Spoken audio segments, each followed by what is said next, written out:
just like the good old times, MacArthur softball alumni are dusting off their mitts to play the game that they love. WAND's Sierra Rucker shows us how the players are channeling all of that teamwork to give back to the community. Oh, wait, no way, I didn't know that. Maybe that story will pop up. So maybe they're just kind of making their cameo. One local town is making that transition back to school a little bit easier. We'll show you what fueled them in tonight's game.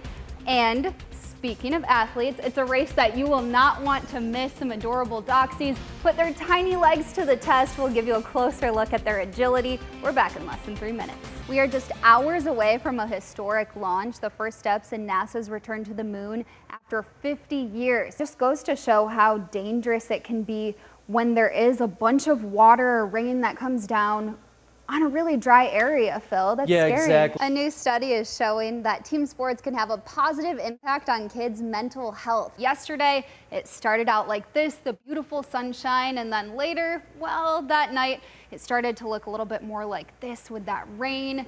Kevin, we definitely got a bunch of variety throughout the weekend. We will not blame you for the rain. Maybe we'll give you some credit for the sunshine. It was one of the biggest lottery jackpots ever, and tonight it may be one of the biggest lottery mysteries. I saw some flames and smoke that were coming from behind a garage. For those walking or going to bus stops, what kind of temperatures can we expect? Celebrating the power of education. This weekend, Richland Community College hosted its first Enrich Award ceremony. We're diving straight into your forecast. Now, late this afternoon, several of you called and sent messages about some strange clouds in the skies, as you can see right here.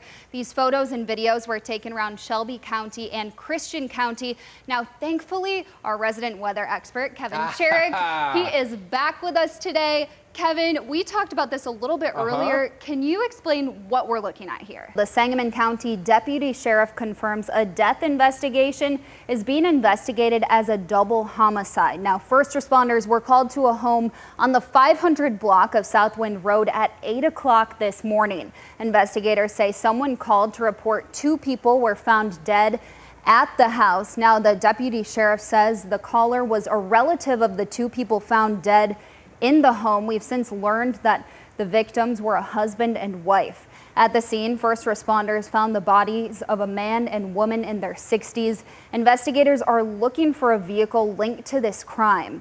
It's a 2008 black Dodge Charger with Illinois plates. The registration is listed right there on your screen.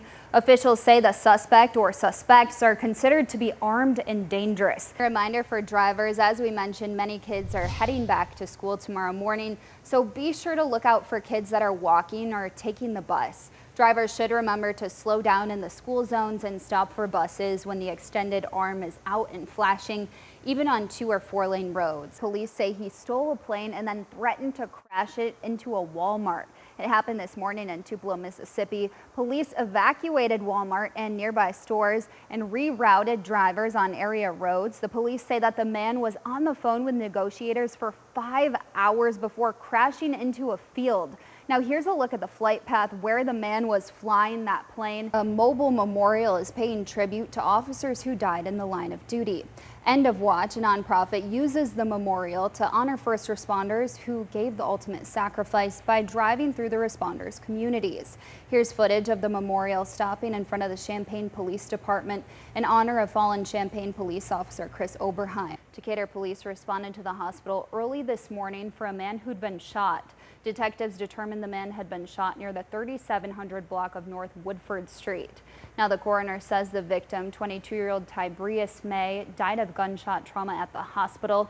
An autopsy is scheduled for Monday. The Decatur Police Department Street Crimes Unit and the U.S. Marshals Service arrested Jackie Debris in connection to the shooting. He's been held at the Macon County Jail on charges of first-degree murder. 8 local fire companies spent their Saturday training at a real house. This is one of 2 houses the Clinton Fire Department filed for permits to practice on. The house is donated and offers firefighters the closest experience to the real thing. But the rate of heart disease could be on the rise. The Journal of the American College of Cardiology published a study showing risk factors like diabetes and cholesterol imbalances will increase exponentially within the next 4 decades. Researchers estimate that heart disease could rise more than 30% between 2025 and 2060. Cardiologists say that the number is staggering. The holiday reminds the nation to reflect on the road to freedom and celebrate the strides made since the milestone. The museum board members show us how they've worked to embody that spirit through curating these exhibits. 859 Grove Street. At first glance, it may look like a house, but inside, it was a lot of hard work getting everything together. The Jacksonville African American History Museum is home to years of history. I think the history of the African American needs to be known. Articles and artifacts preserved by the people who lived it, like museum director Ruth Lanier. I lived through the civil rights era, and it gives me great joy and pleasure to teach about this stuff, teach about what we went through. After years of researching and collecting the history to share with local students, Ruth teamed up with Art Wilson and Alberta Robinson to make it accessible to the entire community. A lot of people kind of have over time have forgotten about a lot of things that have happened, especially in your own town. I mean, what's happened with the people that you lived with, grew up with, or your parents, your grandparents, what they might have went through. A house of history giving Jacksonville a window into the past that shaped it. A couple women were in tears about the things they saw and they heard and the memories it brought back for them. I have been on both sides of the fence. I lived the life of segregation, but I reaped the harvest of integration. And acknowledging the new doors opened for the next generation. It was a success in bringing back what we wanted to bring to people, the emotions, the understanding, and the hope for a better future. It's a joy to know that how far we've come, how far we've come. Now, the museum is located inside the Talcott House, which has ties to the Underground Railroad. You can learn more about that connection through tours that start this July. The museum is located at 859 Grove Street, right next to Heritage Health.